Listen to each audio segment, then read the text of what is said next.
Good morning, afternoon, evening, everybody. I am Mike at Filmboy24, and it's time for another delicious episode of Found Film. We're working on a ton of found films. I have a brand new pack here. Well, it's not brand new to me, or is it even brand new to the market? But it's brand new for us. It's a new playlist, and it's coming next.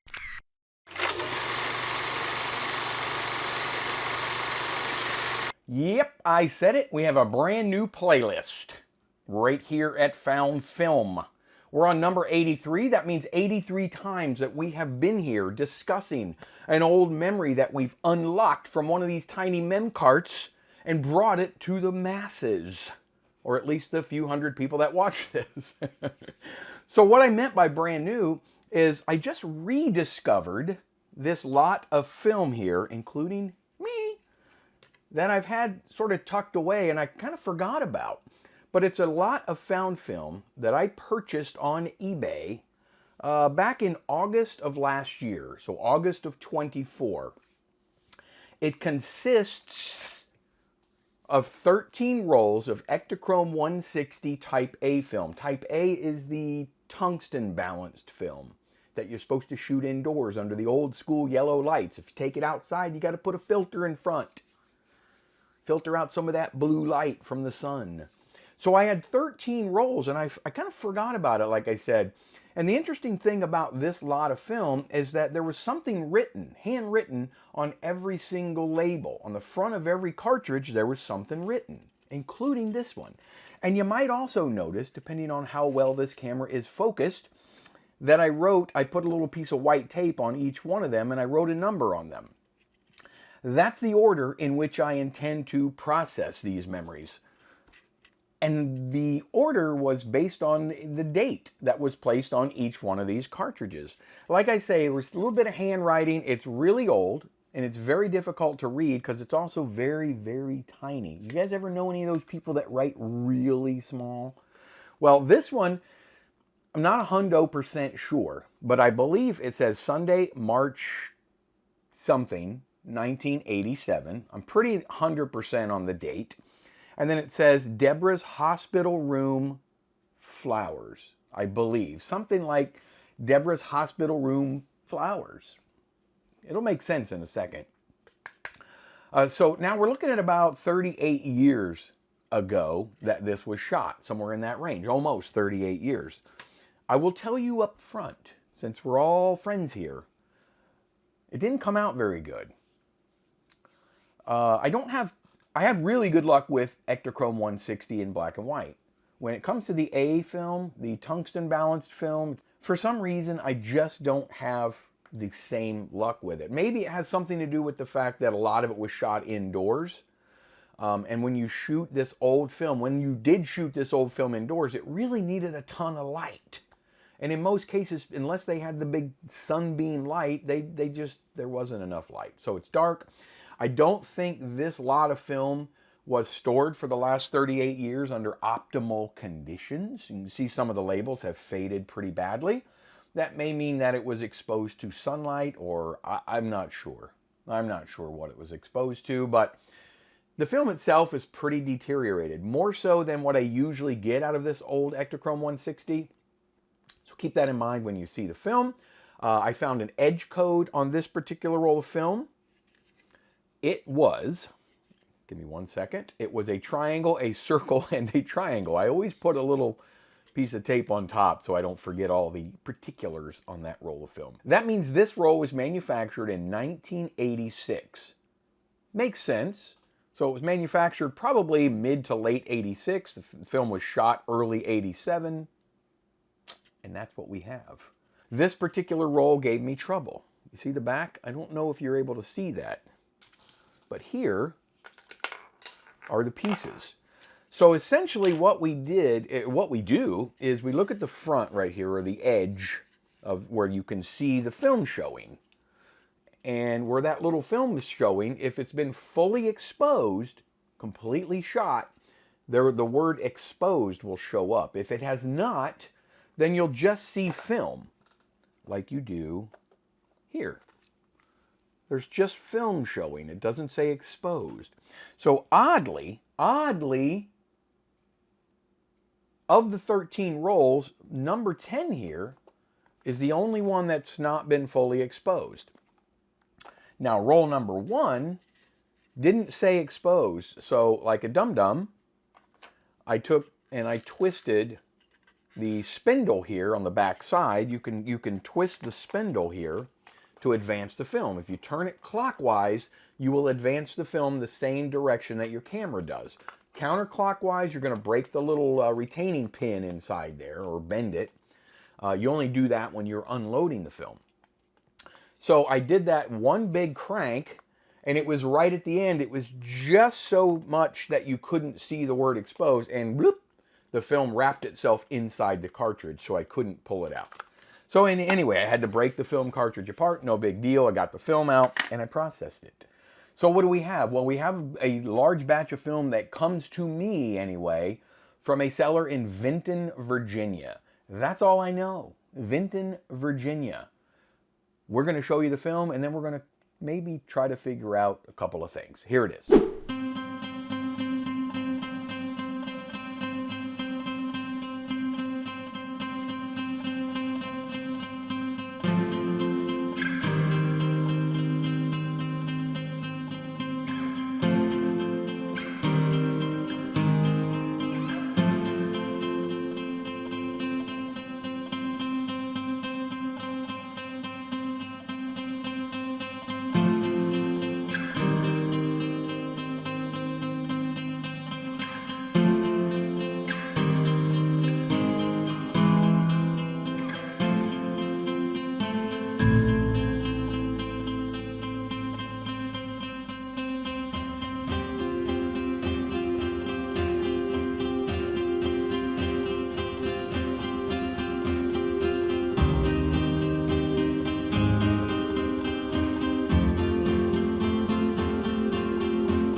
Well, we have a hospital room, and we have a lot of flowers and cards. That's what it said on the label. I told you what it said on the label and how I was able to decipher it. I'm assuming someone was sick. It's a hospital room. My initial thought was, well, there's probably a baby being born, maybe.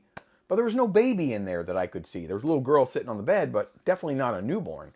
And I don't know that that many people send flowers for a new baby. You send boxes of diapers and onesies, but all the flowers sort of lead me to believe that someone was sick. I hope Deborah is okay to this day. Keep our fingers crossed for Deborah.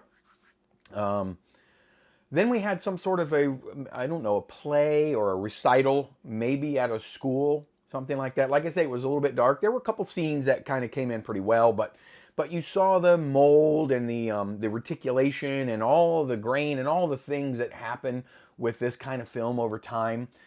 It definitely was not stored well. I've processed tons of film from the 80s, Ektachrome film from the 80s, and it usually comes out a lot better than that. Typically, it's the type G film, where it's able to be exposed under, I believe, like 2,800 degrees Kelvin all the way up to about 6,000 degrees Kelvin without using a filter. Doesn't mean it doesn't need as much light. It's just they could typically take it indoors and outdoor film comes out always much better than indoor film. So with that, I will say that we have 12 more of these gems, or at least 11, because like I said, I think this roll number 10, I think I'm pointing to the right one, it's not been fully exposed, and I don't think it's been exposed that much based on my testing. Found film. What is it to you? Well, I'll tell you what it is to me. It's not when you go into a thrift store or an antique store and you find a roll of film like this. This is super, super common. We have thousands and thousands of rolls of film from families that no longer want them that are available all over the world. They're all over the internet. They're all over thrift stores and antique stores, and you'll find an old roll. And while they're super fun to watch, they've typically already been enjoyed by the family. Typically, not always, but most of the time. Found film to me is when you find a roll like this that's never been never been processed. It's been exposed, hopefully, or that's not something I'm interested in.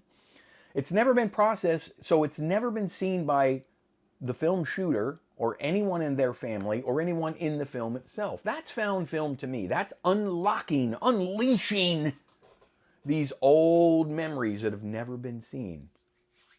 You also might notice that I'm posting more found film videos now than I ever have before. Well, I got two reasons for that. Number one is that I have so much found film that I really need to start getting it out there. The longer it sits here, undeveloped and unseen, it's just going to wither away. Nobody really wants to wither away. I want to get it out there so it's available for as many years and to as many people as possible and as quickly as possible. Reason number two, I'm now doing videos and releasing videos every Tuesday and Friday of every week. At least I'm trying. I've done it so far. 2025, woo! And I'm also doing a live stream every Sunday. I hope you can be there, 2 p.m. Eastern Time on Sundays. So I really want to fill those slots with as much found film as I can because I have so much of it. That doesn't mean I don't enjoy shooting film. My wife and I just 2 days ago, we shot some 120 film that you're going to see on my live stream this Sunday at 2 p.m. Eastern Time. Live stream number 74, maybe, something like that. I hope you can make it. Hope you can make it. Great group of people. If you'd like to help support the channel and want to become a channel member, I would greatly appreciate that too. You got to hit the join button. Just hit the join button. You'll see what you can do to help me. If not, don't go away. I still want you here. If you've got a good idea for what this playlist can be called, leave me a comment. It's from Vinton, Virginia. We have 13 exposed, well, 12 fully exposed. So we'll say 13 cartridges of Ektachrome 160 Type A. Let me know what you think might be a fun playlist name, because I want to release the beast, the found film beast. This brings me so much joy to be able to unlock all of these lost memories and deliver them directly into your living room. That's a little creepy. I'm not in your living room, but the video might be. So this brings me a lot of joy, so expect a lot of found film coming your way soon. If you enjoyed this episode of Mike's Found Film, do that for me. That'll just show me that you really enjoyed it. It gives me a little bit, give me a little street cred with the algorithm, with the YouTube algorithm. Helps get this in front of more eyeballs. If you want to see more, do the thing right there. The thing I can't see, but you can. Subscribe, hit the bell so you don't ever miss an episode. Because if you subscribe, you won't, it'll just show up in your feed. It just does these weird things automatically so you won't miss it. That's all I got. Until the very next time that I see all of your stunning faces. They're all so stunning. I use that word a lot, don't I? There's that goofy thing that I do at the end of every video. I'll see all of you on the very next go-around.